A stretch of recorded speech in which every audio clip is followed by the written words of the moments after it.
They go up the fire escape, the window's half open, and they look in. There's a woman laid out on the floor, and there's a guy above her with a carving knife, and he's basically decapitating her. Time period, early 90s. It's a Tuesday night, slow, raining out, probably same,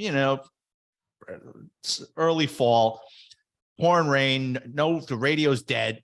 Comes over as a domestic at the south end of the precinct. So one radio car picks up the call. It's dead. Another car says, yeah, we're going to back.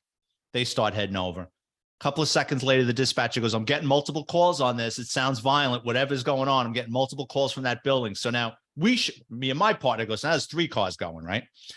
The first car that arrives pulls up on the side of the building, not to the front. It's raining out. They get out of the car, and it's like 3-story garden apartments. It was like 3 or 4 stories, this building, right? When they get out of the radio car, they hear screams coming out of coming through the window. And they were young cops. They said, fuck it, we're going up the fire escape, which 99% of the time you would have gone to the front of the building, but they go up the fire escape. They go up the fire escape, the window's half open, and they look in. There's a woman laid out on the floor, and there's a guy above her with a carving knife, and he's basically decapitating her. They get on the radio, and they're screaming into the radio, like screaming like children. That's how, it was horrific, right? They're like, Central, he's cutting her fucking head off. Get the cavalry here, right? We race up. When we're getting out of the car, we go to the front of the building. As we're pulling up, we hear about 6 shots. Boom, boom, boom, boom, boom, boom. We put over shots fired. We run up the stairs. As we're going up the stairs, there's a teenage boy coming down the stairs, and he's screaming. He's killing my mother. He's killing my mother. So we push past him.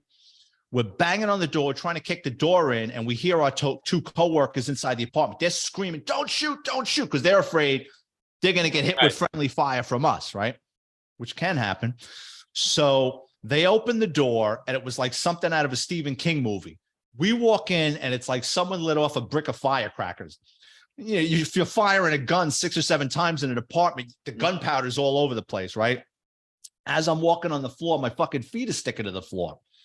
Everything in that apartment was broken. So it was a boyfriend, girlfriend. She was older than him. I think she wanted to leave. He took a fucking hammer and destroyed everything in that apartment. The walls, the toilet, the pictures, the floor. He was going to hell, and he didn't care what he did. She's laid out on the floor. There's a hole in her head from the hammer. Like her brain was cracked. This was gone. And like I said, there was so much blood between him being shot and what he did to her. Your feet was just sticking to the floor. It was disgusting.